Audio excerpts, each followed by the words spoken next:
ایک دلہن کے لیے سب سے اہم کام یہ ہے کہ وہ اپنے لباس کو اتنی خوبصورتی سے ترتیب دیں کہ وہ بھیڑ میں نمایاں نظر آئے۔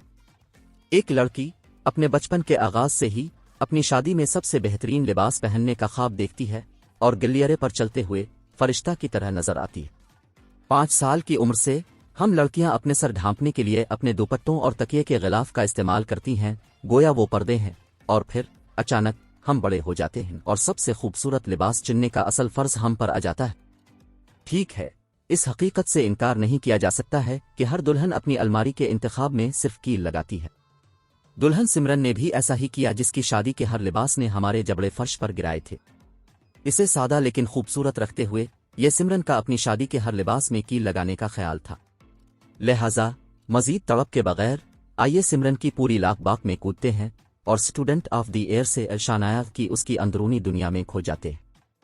سمرن کو اس کی ورمالا تقریب کے لیے ایک خوبصورت منیش ملہوترا کے لاونگا میں پہنایا گیا تھا۔ اس نے روایتی پیسٹل رنگوں اور سرخ رنگوں کو چھوڑ دیا اور اس کے بجائے ایک خوبصورت متحرک شادی کا جوڑا پہنا۔ چولی جامنی رنگ کی تھی اور اس پر سنہری دھاگوں اور زری کے ساتھ کڑائی کی گئی تھی۔ اسکرٹ گہری رانی رنگ میں تھا جس میں سنہری زری میں بٹی کا کام تھا۔ اس نے دوہرا دوپٹہ پہنا ہوا تھا، ایک آسمانی نیلے رنگ کا تھا جو اس کے کندھے سے ٹکڑا ہوا تھا اور دوسرا قرمزی رنگ کا تھا جس نے اس کے سر کو ڈھانپ رکھا تھا۔ بیان کے زیورات بشمول گلابی چوڑا، سٹیٹمنٹ بریسلیٹ، ایک زمرد کا ہار، بڑی مٹپتی، نتھ اور مماثل بالیاں نے اس کی شکل مکمل کی۔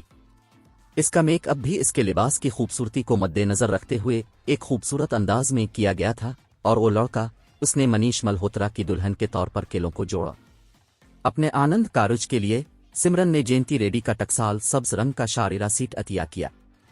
خوبصورت لباس کو ہر طرف گلابی دھاگوں سے نمایاں کیا گیا تھا۔ اس نے اسے ایک چوکر، ایک منگ ٹیکا، کلیرس اور مماثل بالیوں کے ساتھ جوڑا۔ اپنی ہلدی کے لیے سمرن نے دھوتی پتلون کے ساتھ پیلے رنگ کا کرتا سیٹ پہنا۔ ٹھیک ہے، اس کی شکل انتہائی خوبصورت تھی کیونکہ اس نے موگرا کے پھولوں سے بنی جیکٹ کا انتخاب کیا۔ اس کے علاوہ اس نے پھولوں کے زیورات پہن رکھے تھے جو اس کی شکل کو بڑھا رہے تھے۔ شروع کرنے کے لیے اپنی مہندی کی تقریب کے لیے سمرن نے روایتی سبز لہجے کو الوداع کہا اور ہلکے پیلے رنگ کا انتخاب کیا۔ اس نے دار آب لیبل سے ایک خوبصورت شاریرہ سیٹ عطیہ کیا۔ اس کارتی کی گردن میں گول کٹ تھا جو سلور زری ورک سے مزین تھا، جو لباس کی نرم رنگت کو نمایاں کرتا تھا۔ شاریرہ سکرٹ ایک ہی رنگت اور چاندی کے پتوں والے نقشوں میں تھا جس نے پورے لباس کے ساتھ مناسب انصاف کیا۔ پیلے اور گلابی رنگوں میں ڈوئل ٹن والا دوپٹہ جس چیز نے لباس کی ظاہری شکل کو بڑھاوا دیا۔ دوپٹہ پر ہر طرف چاندی کے زیورات تھے۔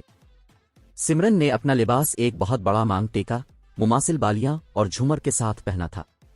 Silver toned smoky eyes, nude toned lipstick اور مہندی سے بھرے 2 ہاتھوں کے ساتھ سمرن نے اپنی شکل کو حتمی شکل دی۔ اپنے گھر میں پاتھ کی تقریب کے لیے سمرن نے رمپل اور ہرپریت کا ایک خوبصورت سلوار سوٹ پہنا تھا۔ سلوار سوٹ نرم گلابی رنگ میں تھا، سفید دھاگے کے ساتھ نمایاں کیا گیا تھا۔ شلوار کے درمیان میں نیلے دھاگوں سے ایک بہت بڑا مور کا نقش بنا ہوا تھا۔ اس نے اپنی شکل کو حتمی شکل دینے کے لیے ایک شین دوپٹہ اپنے کندھے پر لگایا۔ پتھر سے جڑی مانگ ٹیکا اور بیان کی بالیوں کا ایک جوڑا اسے پنجابی دلہن کا روپ دینے کے لیے کافی تھا۔ اپنے سنگیت کے لیے سمرن نے سرخ ٹن والا آف شولڈر والا گاؤن پہنا تھا جس میں رفل کیپ تھی۔ اس کے جسم کو گلے لگانے والے لباس میں ہر طرف سیکوین تھے جس کی وجہ سے وہ بہت خوبصورت لگ رہی تھی۔ یہ لیبل مشروع سے تھا۔ ہیرے کے زمرد کے زیورات جیسے کہ ہار، بالیاں، ایک بریسلٹ اور ہیرے کی ایک بڑی انگوٹھی کے ساتھ سمرن نے اپنی شکل مکمل کی۔